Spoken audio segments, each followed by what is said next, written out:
everyone. Today I will explain Geography chapter number 4, class 7th. Chapter name is Air. First part I have already explained in my last lecture, composition of air. Now I will explain structure of atmosphere. इसका structure कैसा होता है atmosphere का, उसका कैसा ढांचा होता है। सो जो हमारा एटमॉस्फेयर है is divided into 5 layers starting from the earth surface. यहाँ अर्थ सरफेस से स्टार्ट हो जाता है। यहाँ से ये फर्स्ट है ट्रोपोस्फेयर, जो फर्स्ट लेयर ऑफ एटमॉस्फेयर है ट्रोपोस्फेयर। एंड ये जो लेयर है this layer is the most important layer of atmosphere, और इसकी जो हाइट होती है अर्थ से 13 किलोमीटर होती है। इस लेयर में जो हम सांस लेते हैं ऑलमोस्ट जो ऑल फिनोमिना है वेदर का, जितना भी चेंज होता है लाइक रेनफॉल हो गया, फोग हो गया, बर्फ़ पड़ना, हेल स्टॉर्म हो गया, ये सारे कहाँ पे अकर होते हैं at troposphere. Okay,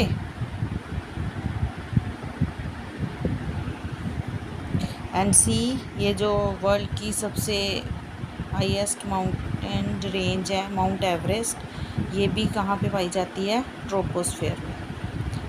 now next is stratospheres. ये ट्रोपोस्फेयर से जो स्ट्रेटोस्फेयर है इस रेंज के इन बिटवीन ये जितने भी एरोप्लेन फ्लाइज होते हैं, उड़ते हैं, ये सारे इन लेयर्स के बीच में होते हैं। अबव द ट्रोपोस्फेयर लाइज कौन सी लेयर है स्ट्रेटोस्फेयर, और ये 50 किलोमीटर्स अप है ट्रोपोस्फेयर से। एंड ये जो लेयर है ये लेयर फ्री होती है क्लाउड से, सारे जो वेदर फिनोमिना है उससे, और ये सबसे आइडियल लेयर है फॉर फ्लाइंग एरोप्लेन। और जो ओजोन लेयर है, ठीक है, container layer of ozone gas, ये भी एक इम्पॉर्टेंट फीचर है स्ट्रेटोस्फेयर्स का। और कैसे हमें हार्मफुल सन रे से ये वाली जो ओजोन लेयर से ये स्ट्रेटोस्फेयर है हमें प्रोटेक्ट करती है। Now next layer is mesospheres. Mesospheres, this one layer. Now this is the third most important layer of the atmosphere, और ये इसकी हाइट होती है 80 kilometre. And meteoroids burn up in this layer. ये जो आप देख रहे हो ना यहाँ पिक्चर में बताए हुए हैं, जैसे आपको लगता है छोटे छोटे टूटते तारे टूट रहे हैं, ये जितने भी मेटेरॉइड्स होते हैं ये इस लेयर में बर्न होते हैं। ओके, नाउ नेक्स्ट उससे ऊपर वाली लेयर है that is thermosphere. So thermosphere layer, यहाँ पे जो टेम्परेचर है एकदम से राइज हो जाता है, रैपिडली इंक्रीज़ हो जाता है। और ये जो एक लोनोस्फेयर है ये एक पार्ट है इस लेयर का। इसकी जो हाइट है वो 80 किलोमीटर से 400 किलोमीटर होती है। And this layer helps in radio transmission. Okay, in fact radio waves transmitted from the earth are reflected back to earth by this layer। जो रेडियो वेव्स हैं, जो तरंगे हैं इस लेयर में वो क्या करती हैं एक वेव्स ट्रांसमिटेड फ्रॉम अर्थ से, ठीक है, ट्रांसमिटेड होती है और फिर जो जितनी भी इंफॉर्मेशन है वो वापस आके देती है अर्थ में। नाउ लास्ट जो लेयर है दैट इज़ एक्सोस्फेयर, जो upper most layer of the earth that is exosphere. And this layer has a very thin air, light gases, बड़ी पतली होती है इसकी जो एयर होती है लाइट, क्योंकि हाइट बहुत ऊपर होती है इसकी, और इसमें हीलियम एंड हाइड्रोजन जो होती हैं वो फ्लोट करती हैं स्पेस में। ठीक है, एक्सोस्फेयर में।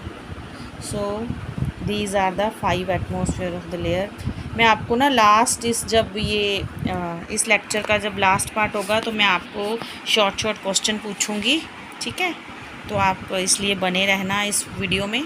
नाउ नेक्स्ट है weather and climate. So weather क्या होता है? वेदर होता है एक डे टू डे, जो आवर टू आवर और डे टू डे जो कंडीशन होती है, जो चेंज होती है, दैट इज़ एटमॉस्फेयर। लाइक कभी हम कह देते हैं आज बहुत हॉट डे है, आज बहुत विंडी डे है, बहुत हवा चल रही है, today is the rainy day, है ना, sunny day. So this is called weather. Weather जो होता है कैन ड्रामेटिकली चेंज। सुबह अगर धूप होगी, ठीक है, समर के डे में या जैसे मानसून में, तो शाम को एकदम से बारिश होने लगेगी, उसके बाद एकदम से हवा चलने लगेगी, तो that is called weather. Now next topic है क्लाइमेट। क्लाइमेट जो होता है, climate average weather condition of a place.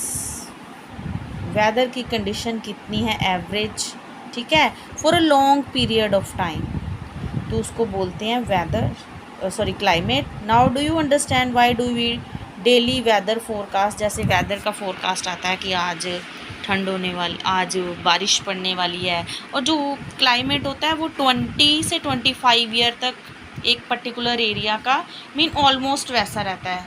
For example अगर गर्मी है किसी कंट्री में, ठीक है, तो वो वेदर वैसा ही रहेगा, थोड़ा सा स्लाइटली चेंज होगा क्लाइमेट, पर वो वैसा ही रहेगा for a long span of time.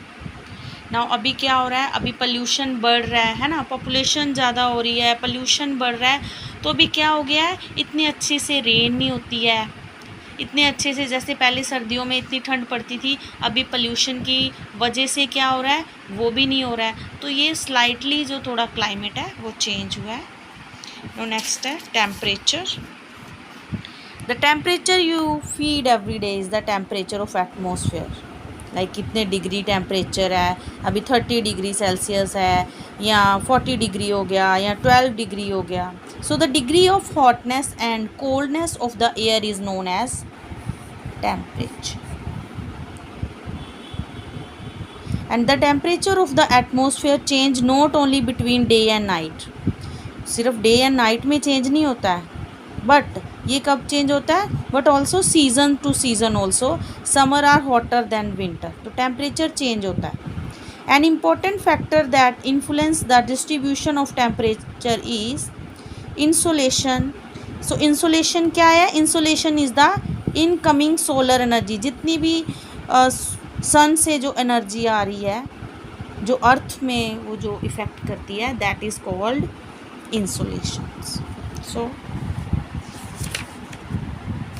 और जो अमाउंट ऑफ इंसोलेशन है वो डिक्रीज होता जाता है, कहाँ पे? जब जब वो पोल्स पे जाता है, from the equator towards the pole, ठीक है। जैसे मैं आपको समझाती हूँ, इक्वेटर में जो सन रेज हैं वो एकदम से ओवरहेड बिल्कुल सर के ऊपर से पड़ती है अर्थ पे, तो उन प्लेसेस में बहुत ज़्यादा गर्मी होती है। जैसे जैसे ये पोल की तरफ सन की रेज जानी स्टार्ट हो जाती है, तो जो इसकी रेज हैं वो स्लांटिंग होनी शुरू हो जाती है, तो वहाँ पे पोल्स के पास ठंड होती है, ठीक है। आपने पहले ही ऑलरेडी पढ़ लिया हुआ है 6th क्लास में फ्रीज जोन, टेम्परेट जोन और टोरिड जोन के बारे में, ठीक है। अगर आपने नहीं पढ़ा तो आप मेरे उस वीडियो में जाके आप एक्सप्लेनेशन को देख सकते हो। सो